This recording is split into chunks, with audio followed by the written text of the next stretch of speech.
Movie review time. Tell us something that's out and intriguing. Vengeance, which is a black comedy written and directed by B.J. Novak, who rose to prominence with the US version of The Office. He stars as a New York journalist, Ben, who we meet talking casual sex and dating apps with his best bro. And they're very shallow people, but he's desperate to make a name with a topical podcast, because everyone's got a topical podcast. Sure. He gets a message in the middle of the night from some bloke in Texas saying, "I've got very bad news, your girlfriend has died." He's got no idea who he's talking about.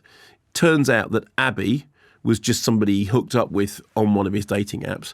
Somehow, however, he gets bamboozled into going to Texas to go to the funeral because the family apparently believe that he was the boyfriend. He gets there, he blunders around, he kind of, fumbles his way through the funeral of somebody he doesn't know. And he's on his way back when Abby's brother tells him that Abby didn't die of an overdose, but was murdered, and he wants vengeance. And having previously been eager to get out of Texas, he suddenly thinks, I know, I can make a podcast about this called Dead White Girl, about Abby's family, about Texas, about the opioid crisis, about the desperate desire for vengeance and the desire to cover up conspiracy, to use conspiracies to cover up awful truths. But during the course of the drama, he also comes to wonder whether or not she really was murdered at all. So, black comic idea, few contemporary twists, mostly delivered by Ashton Kutcher, who plays this local laid-back recording guru who opines about the fact that recordings are all we leave behind and the nature of recorded truth. Here's a clip. So, here's the thing. It's an odd film. It's got some kind of interesting ideas in it. Ashton Kutcher ends up getting the big speech, the kind of, the speech about what this whole thing is really about, which comes quite late on in the film. And the problem is that the journey to that big speech is not that sure-footed.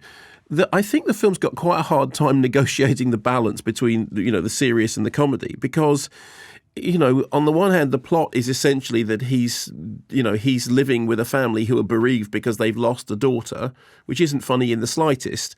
And on the other hand, he's doing this kind of thing about the satire about podcasts, and, everyone wants to make a podcast about life and about the universe and everything, and everyone's desperate for a podcast, which is a gag that we've all seen. I mean, do you remember that scene in Animal House? It's a really kind of bad taste scene in Animal House when they arrange to get dates by turning up at a sorority house and the guy pretending to be the boyfriend of somebody that he knows has died. And in Animal House, it's outrageously bad taste, but it lasts about 10 minutes. This is kind of that gag stretched over an hour and a half, but with more sort of stuff going on underneath. It's not terrible. There are some interesting ideas in it. Good Support from Issa Rae is Ben's podcast producer, who sort of cynically is looking for the story.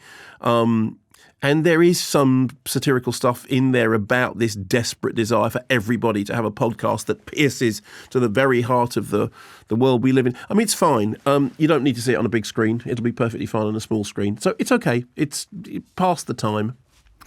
It passed the time. A cinema? Is that a cinema release? Well, as I said, you don't need to see it in cinema. Right, I'll wait then. That was a great video, wasn't it? I couldn't take my eyes off it. No, neither could they. Do they know, do you think, that they can keep up to date with all things Kermode and Mayo's take by following us on our socials? Because they're all here below. Well, they definitely know it now. That's true.